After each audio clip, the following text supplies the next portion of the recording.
Diamonds, gold, silver అన్నీ ఒకే చోట. Mukunda jewellery factory outlet ఇప్పుడు జూబ్లీ హిల్స్ అండ్ వైజాగ్లో. Welcome to Telugu popular TV. ఇప్పుడు మొత్తం అంతర్జాతీయ స్థాయిలో ప్రపంచవ్యాప్తంగా ఇప్పుడు ట్రంప్ బాగా ఫోకస్ అవుతున్నాడు. అది వెనజులా కావచ్చు, తర్వాత రష్యా ఉక్రెయిన్ విషయంలో కావచ్చు, లేకపోతే ఇరాన్ ఇజ్రాయెల్ విషయంలో కావచ్చు. అయితే ఇదంతా కూడా ప్రపంచంలో మనం ఇక్కడ కూర్చుని మనం చూస్తున్న పరిస్థితి. అమెరికాలో ట్రంప్ గురించి ఏమనుకుంటున్నారు, ఆ విషయం గురించి మనతో మాట్లాడడానికి వాషింగ్టన్ డీసీ నుంచి ప్రొఫెసర్ మోహన్ గారు ఉన్నారు. ఆయన అమెరికాలో ఒక మంచి యూట్యూబర్, అదేవిధంగా మాజీ రిపబ్లికన్ కూడా. ట్రంప్ మీద ఇప్పుడు సోషల్ మీడియాలో బాగా యూఎస్లో నాకు ఫ్రెండ్స్ చాలామంది చెప్తుంది, కరప్షన్ అలిగేషన్స్ చాలా ఎక్కువగా వస్తున్నాయి ఇప్పుడు అనేది కూడా చాలామంది చెప్తున్నారు. ఆ వివరాలు, ఆ లోతులు అవన్నీ కూడా మనం టచ్ చేద్దాము. అసలు మీరు రిపబ్లికన్ సపోర్టర్గా ఉండేవాళ్ళు, మీరు ఎందుకు బయటకు వచ్చారు? ఇది నేను అమెరికాకి వచ్చిన దగ్గర నుంచి 35 సంవత్సరాల నుంచి రాజకీయాలు ఎక్కువగానే ఫాలో అయ్యానండి నేను. చాలా క్లోజ్‌గా ఫాలో అయ్యేవాడిని. ఫర్ ఎగ్జాక్ట్‌గా ఎందుకు రిపబ్లికన్ లీనింగ్ ఏమో తెలీదు గానీ, maybe because I shook hands with Barbara Bush, అది first W Bush. So maybe it's just emotional ఏమో, but there are some ideological things used to identify myself with ఇది Republican party. 2003లో George W Bush ఏనాడైతే ఏ కారణం లేకుండా, అంటే ఏదో కారణాలు చూపించాడులేండి, but I never believed them, వెళ్ళి ఇరాక్ మీద రెండవ యుద్ధం మొదలుపెట్టారు. అప్పటి నుంచి నేను I I got disillusion with Republican party. తర్వాత so I grew too far from Republican party. Trump వచ్చిన తర్వాత so it's like I'm completely dead against Republicans అనమాట. So most of the leanings అన్ని ఇప్పుడు నేను ఎక్కువగా ఫాలో అయ్యేవాళ్ళు, రాజకీయ కామెంటేటర్స్ వీళ్ళందరూ ఎక్కువగా ఫార్మర్ రిపబ్లికన్సే ఎక్కువ ఉంటారు. నేను సో దాట్ బేసికల్గా ఐఎమ్ యాంటీ వార్ క్యాండిడేట్, ఒక రకమైన libertarian. I don't want to put my labels. నేను ఫ్రీ ఇండిపెండెంట్ థింకర్ అండి. So I'm an independent person, I'm not a Democrat also. ఏ దేశంలో చూసినా, అంటే ప్రధానమైన దేశాలు, డెవలప్డ్ కంట్రీస్ కావచ్చు, లేకపోతే డెవలపింగ్ కంట్రీస్ కావచ్చు, ఇవన్నీ కూడా ఒక అస్థిరత, లేకపోతే ఒక అయోమయము, ఒక ఇన్సెక్యూరిటీ క్రియేట్ చేస్తున్నాడు ట్రంప్. వాషింగ్టన్ డీసీలో కూర్చుంది, వైట్ హౌస్ దగ్గర కూర్చుంది. అసలు ఆయన పరిస్థితి ఎట్లా ఉంది? ఆయన అంతా స్టేబుల్గా ఉన్నాడా? ఆయన మీద కూడా చాలా ఎలిగేషన్స్ వస్తున్నాయనేది ప్రచారం జరుగుతుంది యుఎస్లో. అంటే నేను మెంటల్ హెల్త్ ప్రొఫెషనల్ కాదు కానండి, కొంతమంది మెంటల్ హెల్త్ ప్రొఫెషనల్ ఫాలో చేస్తున్నారు. Trump always had some psychological issues. That's very clear. It may be the way he brought up or anything, కానీ ఈ ప్రెసిడెంట్ అయిన తర్వాత ముఖ్యంగా ఈ దఫాలో మెంటల్ అన్స్టెబిలిటీ చాలా కనపడతా ఉంది. We just became too arrogant and then too self-assured and all that. ఈ అస్థిరతకి కారణం ఏంటంటే there are some unresolved mental issues అతనికి. చాలా మంది మానసిక శాస్త్రవేత్తలు అంతా చెప్తా ఉంటారు. ఈ అస్థిరత తనకు ప్రపంచం మొత్తాన్ని ఇలా అస్తవ్యస్తంగా చేయడానికి కారణం అతని మెంటల్ హెల్త్ అని చెప్పి నేను భావిస్తూ ఉంటాను. మొన్న ఒక పాడ్కాస్ట్ ఉంటున్నాను, యాన్ యాపిల్బామ్ అని. She's a very well known authority on authoritative mindset అనేది. ఆవిడ చెప్తుంది, ఇప్పుడు ట్రామా అనే దానికి తెలుగులో ఏమంటారో తెలీదు. ద వే ఎవరన్నా మన ఫ్యామిలీలో చనిపోతే you feel trauma, psychological trauma. So Trump, what he is doing is, he might have gone through some kind of a lack of love, అలాంటిది ఏదో ట్రామాకి వెళ్ళాడు చిన్నప్పుడు. బట్ హీఈస్ ఒక రకమైన హై ఫంక్షనింగ్ పర్సన్.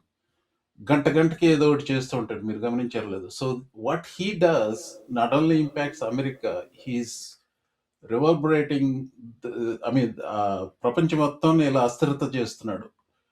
యాన్ యాపిల్బామ్ ఇచ్చిన ఒక ఉదాహరణ ఏంటంటే, the way he tried to అది మాట్లాడుతాం, the way he talked about Greenland ని ఎక్వైర్ చేసుకోవటం వీటన్నిటికీ. Anne Applebaum is a world wide well known figure. ఆవిడ షీ యాక్చువల్లీ అమెరికన్, కానీ పోలాండ్లో ఉంటుంది ఆవిడ.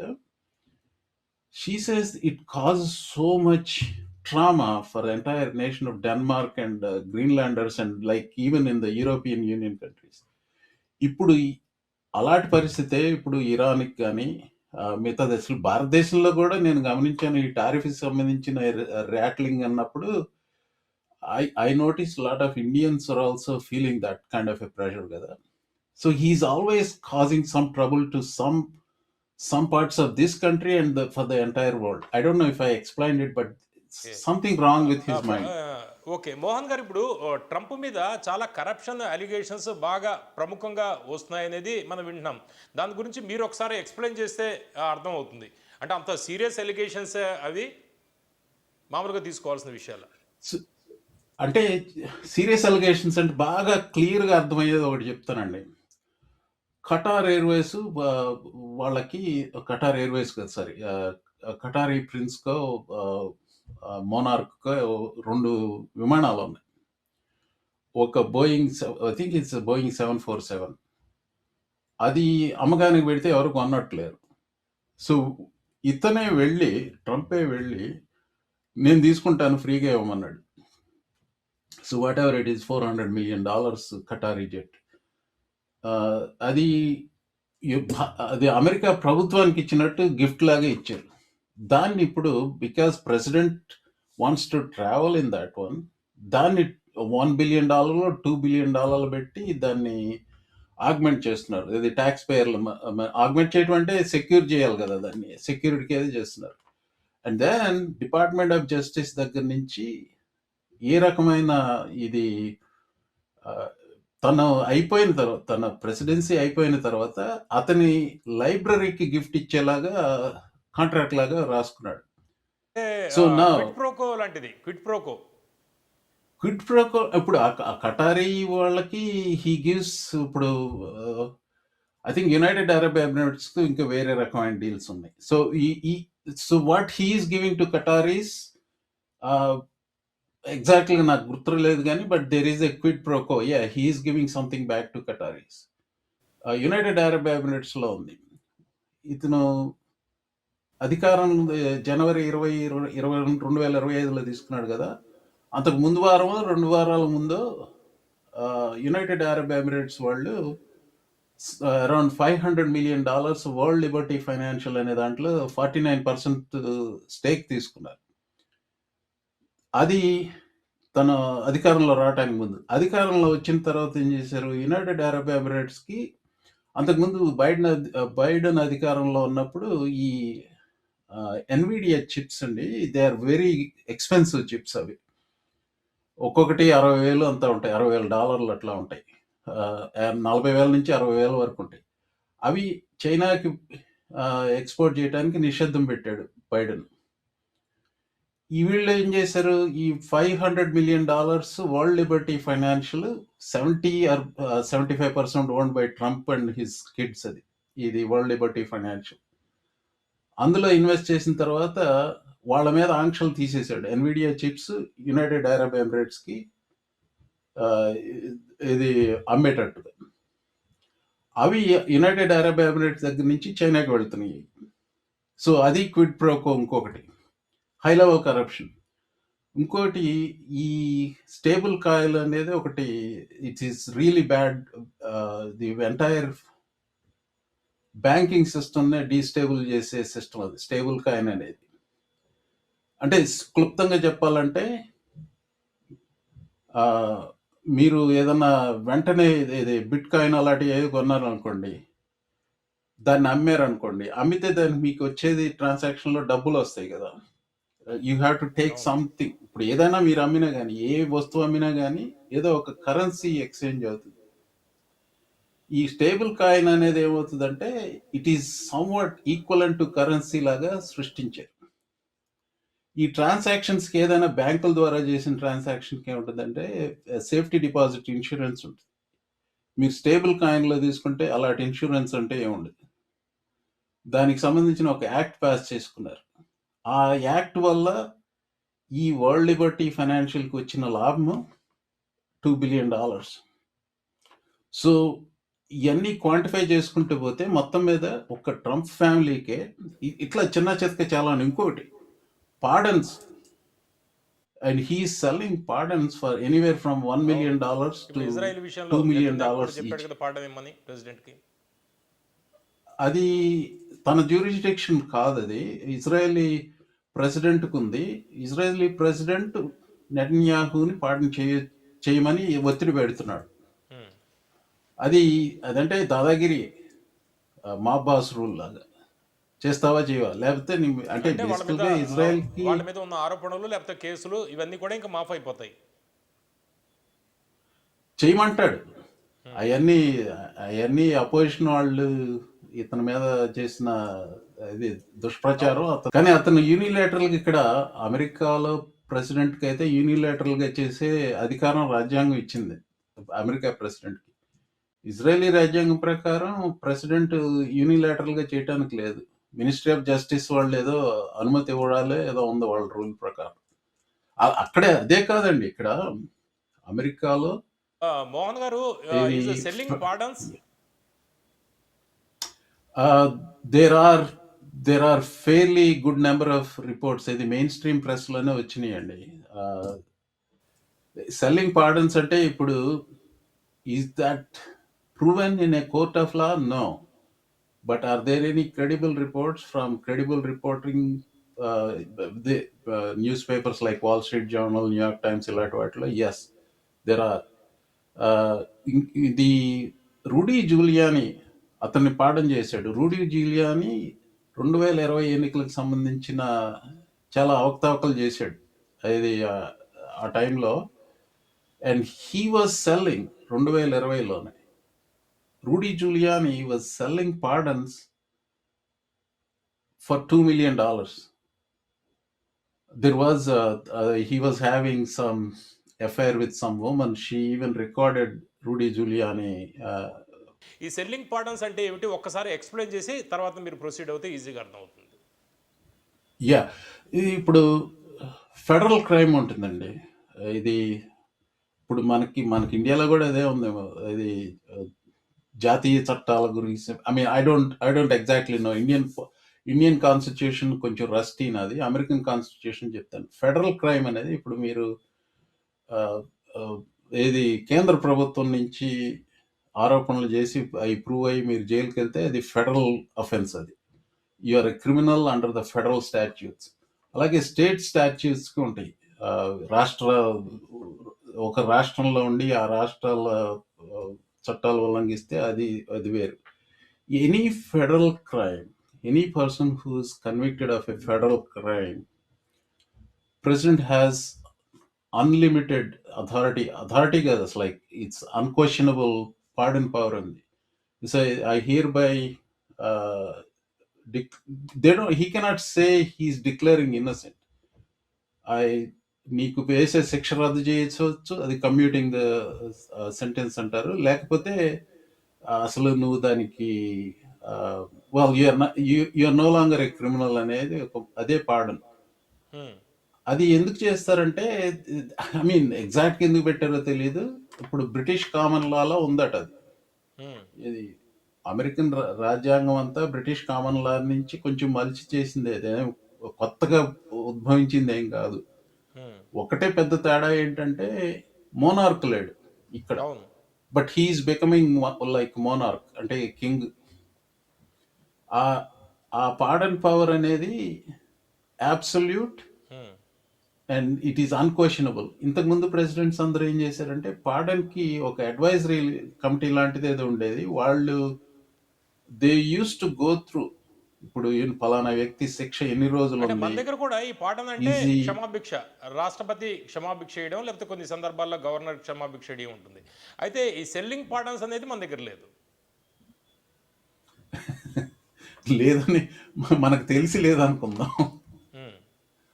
యా, ఐ డోంట్ థింక్ ఇప్పుడు నార్మల్గా కరప్షన్ అంటే it's fairly well known that. అంటే ప్రొఫెసర్ మోహన్ గారు, ఇక్కడ ఆసక్తికరమైన విషయం ఏంటంటే ఇజ్రాయెల్లో జరుగుతున్న కరప్షన్ అలిగేషన్స్ కావచ్చు, వాళ్ళ మీద ఉన్న కేసులు, ఆ విషయంలో ట్రంప్ ఎక్కడ ఉన్న ట్రంప్ కూర్చుని ఇతను వాళ్ళకి చెప్పడం అనేది ఈజ్ అగైన్ ఇంతకుముందు అన్నట్టున్నాను కదా, మాబ్ బాస్ అండి. ట్రంప్ ఈస్ తన ప్రైవేట్ బిజినెస్ ఎలా మేనేజ్ చేశాడో అలాగే ఈ ప్రభుత్వాన్ని కూడా నడుపుతున్నాడు. ఇప్పుడు యుఎస్ ట్రెషరీ అంటే అతని సొంత డబ్బులు అలాగే భావిస్తూ ఉంటాడు. ఇప్పుడు అతనికి వ్యతిరేకించే వాళ్ళందరూ దేశద్రోహులు. ఆ, తనే దేశం, దేశమే తను. ఇది తనకి వ్యతిరేకంగా ఓటు చేసిన సగం మంది ప్రజలు నాబట్టి వాళ్ళు దేశద్రోహులు. ఇలా ఇలా చిత్రీకరించే అది మనస్తత్వం అది. ఇంకోటి ఈ పార్ట్ పవర్స్ గురించి మీరు చెప్తున్నారు కాబట్టి చెప్తున్నాను. ఫెడరల్ క్రైమ్స్ కి 1500 మంది 1600 మంది జనవరి 6th దాడులు చేసిన వాళ్ళని పార్డన్ చేశాడు. అలాగే కొంతమంది హై ప్రొఫైల్ క్రిమినల్స్ ని పార్డన్ చేశాడు. ఉమ్, ఇది అందులో అంతెందుకు మీకు చెప్పాలంటే హండూరస్ ప్రెసిడెంట్, ఫార్మర్ ప్రెసిడెంట్ ని పార్డన్ చేశాడు డ్రగ్ అఫెన్సెస్ కింద. వెనిజులాని ఎందుకు ఇన్వైట్ చేశాడు? వెనిజులా డ్రగ్స్ సప్లై చేస్తుందని. Which is it? ఇక్కడ drug convicted drug offender something like 800 tons అంత పంపించాడు అతను. ఇది అతను he was the president of Honduras. He was convicted of drug trafficking to United States and he is in prison for 25 years. అతన్ని pardon చేసి ఒక 2 నెలల్లోనే వెళ్ళి వెనిజులాని ఏ కారణం మీద ఇన్వైట్ చేశాడు? డ్రగ్ ట్రాఫికింగ్ కారణం మీద ఇన్వైట్ చేశాడు. ట్రంప్ విషయంలో మీరు చెప్తుంది ఈ సెల్లింగ్ పార్డన్స్ ఒకటి, క్షమాభిక్షలు అమ్ముకోవడము, దాంతోపాటు క్రిప్టో కరెన్సీకి సంబంధించి చాలా విషయాలు ఉన్నాయి. అదేవిధంగా యుఏఈ విషయంలో కూడా ఆయన కొన్ని క్విట్ ప్రోకో లాంటి వాటిని కూడా అవలంబిస్తున్నారు అనేది మీరు చెబుతున్నారు. అయితే ఇప్పుడు ఇరాను, ఇజ్రాయెల్ వీటి మధ్య జరుగుతున్న యుద్ధ నేపథ్యంలో అమెరికా దేశ ప్రయోజనాలు, లేకపోతే ఇరాన్లో రెజిమ్ చేంజ్, లేకపోతే న్యూక్లియర్ ప్రోగ్రాము, ఇవన్నీ కాకుండా వ్యక్తిగత ప్రయోజనాలు ఏమైనా ఆశిస్తున్నాడా ట్రంప్ ఈ యుద్ధం ద్వారా? ఓకే, మంచి ప్రశ్న అడిగారు. టుడే ఈరోజు వాల్ స్ట్రీట్ జర్నల్ న్యూస్, ఇప్పుడు ట్రంప్కి 2 కొడుకులు ఉన్నారు. అతని బిజినెస్ అన్ని చూసేవాడు. Eric Trump, Donald Trump junior. వీళ్ళు సడన్ గా they became drone company executives. ఈ కంపెనీ పేరేంది? పవరస్ అనే ఒక కంపెనీ, ఒక drone company. They are pushing this company's drones into they're trying to sell these, not trying to, they're going to sell these things to defence కా? um, yeah, Department of Defense ki. I don't know when, maybe very recently. Department of war. So that is illegal అండి. But ఇంకొకటి మీరు భలే చెప్పారు, అది department of war అని. మళ్ళీ ఇప్పుడు మీరు యాక్చువల్గా లాస్ట్ 1 వీక్లో దాన్ని ట్రంప్ అడ్మినిస్ట్రేషన్ అఫీషియల్సే డిపార్ట్మెంట్ ఆఫ్ డిఫెన్స్ అంటున్నారు. ఎందుకంటే they don't want to call this war because he has no authority to declare war. They want to call this as a special military operation. And department of war అన్నకుండా వాడకుండా ఇప్పుడు including Pete Hegseth once he said, మొన్నటి దాకా department war అన్నవాడే 2-3 సార్లు department of defence అంటున్నాడు, which is the official name still. Yeah, because they don't want to use the word war, but only person who's using frequently the word war is Trump. Okay, ఈ వార్కి సంబంధించింది profiteering అంటున్నారు కదా.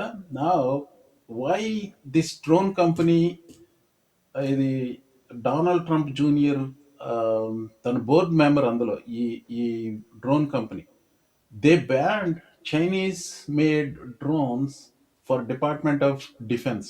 ఇంతకుముందు Chinese made కొనేవాళ్ళు, ఇప్పుడు ban చేశారు, which is a genuinely right thing to do.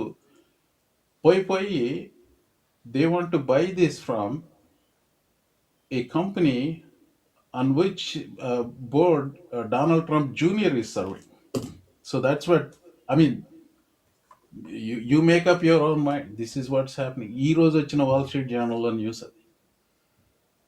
Okay, so మీరు అడిగిన ప్రశ్న సమాధానం కనిపిస్తున్నాయి వార్కి కారణం. చెప్పాను కదండి, ఆయనే దేశం, దేశమే ఆయన. అదే ఖజానా కూడా ఆయనదే. అవును, అంటే యుద్ధాలు వస్తే అమెరికా ఖజానాకి లాభం, ప్లస్ ట్రంప్కి వ్యక్తిగతంగా వాళ్ళ కుటుంబ సభ్యులకు కూడా లాభం. Yeah, that's what it is. This is a mob rule, mob family. And that's how this country is being run right now. ఇది అలౌడా సార్ ఇప్పుడు ప్రొఫెసర్ మోహన్ గారు ఇప్పుడు ఇన్సైడర్ ట్రేడింగ్ లాంటిది ఇది ఒక రకంగా, అంటే అక్కడ యుద్ధం వస్తే వాళ్ళ కొడుక్కి మీరు ఆ కాంట్రాక్ట్ ఇప్పించుకోవడం, కాంట్రాక్టు ఆ వర్క్స్. నేను ఒకటి చెప్తానండి. యుద్ధం వస్తే అంటే మీరు కాల్షీ తెలుసా మీకు? కాల్షీ అంటే ఇట్స్ ఎ బెట్టింగ్ మార్కెట్ అండి. ఏ ఏ విషయం మీదైనా బెట్ కావచ్చు. ఇవాళ వాన పడుతుందని కూడా బెట్ కావచ్చు. బెట్ కాస్తే మీకు మీకు అపోజింగ్ ట్రేడ్ తీసుకునేవాడు మీ డబ్బులు కావాలంటే సరే ఏదైనా చేయొచ్చు అనమాట. ఇరాన్తో వార్ జరుగుతుంది అని దాని మీద కాల్షీలో బెట్లు కడుతున్నారు. ఇరాన్తో వార్ బ్రేక్అవుట్ అవడానికి 1 hour, just within the 1 hour before it broke out, somebody put $17,000 on a bet that Iran to war వెళ్తుంది. I'm trying to 60 remember it లక్షలు is that $70,000 అంటే nearly yeah, $17,000. 60 Yeah, lakhs. within 20-30 minutes war breakout అయింది. That account became 850,000 ఎంత అయింది.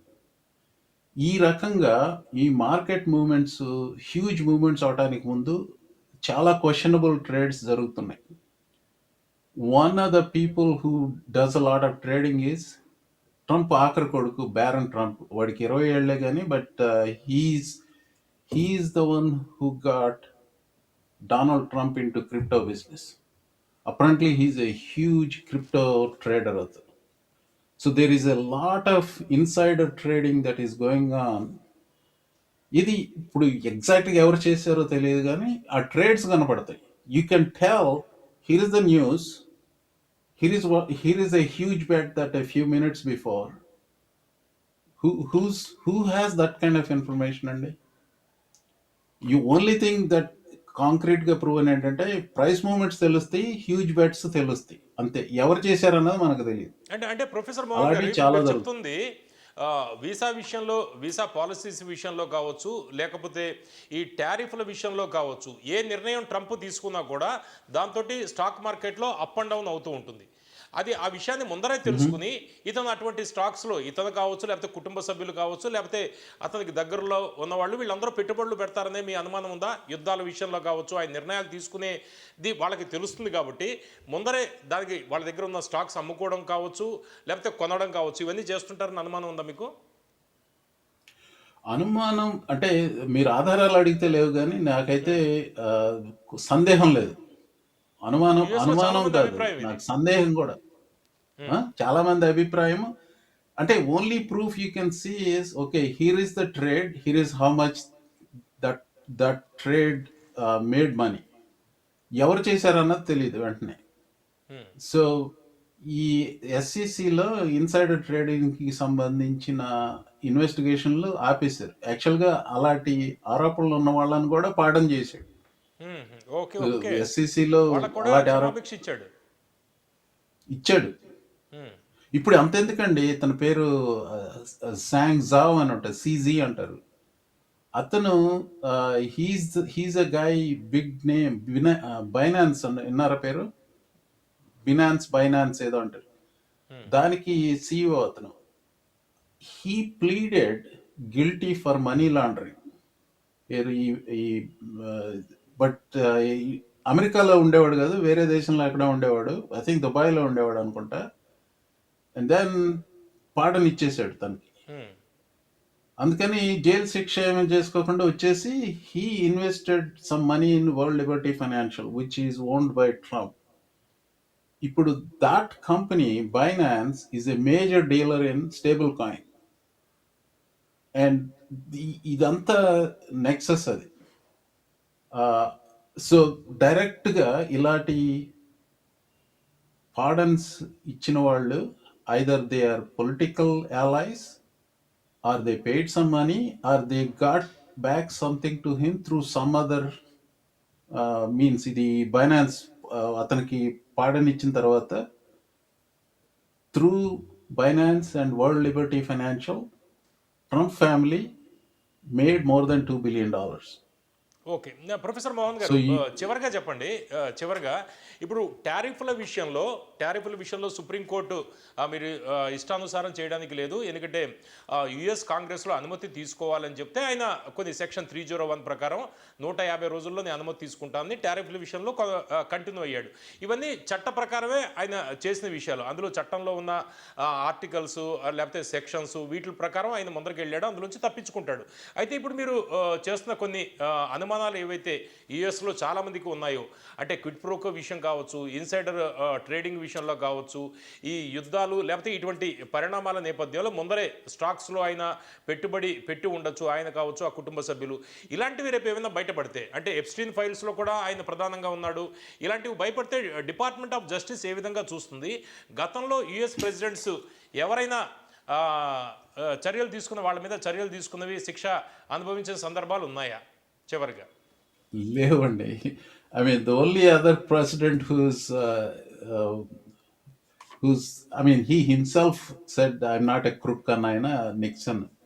He would have been sent to jail. ఇది అతని successor Ford pardon him.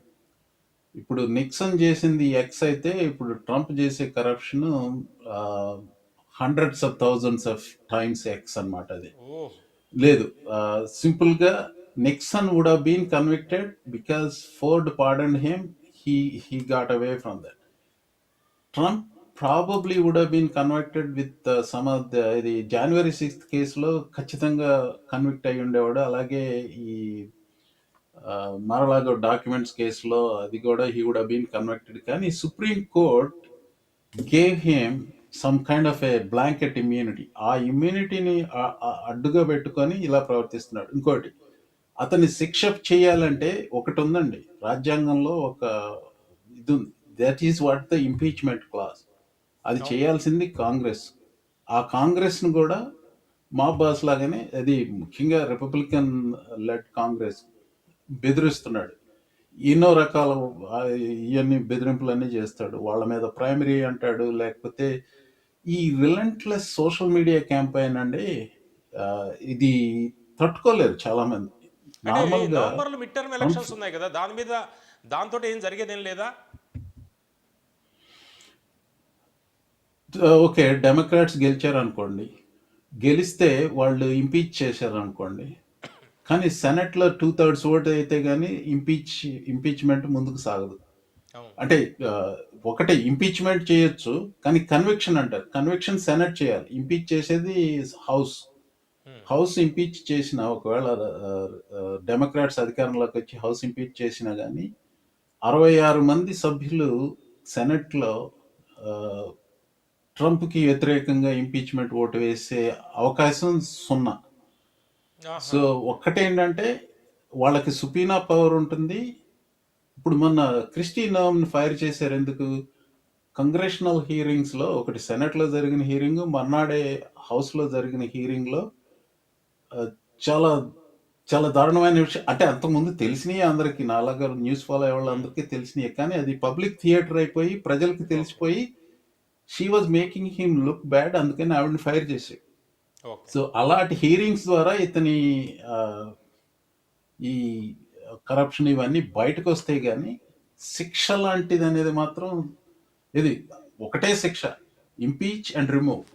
Hmm. That probably is not going to happen.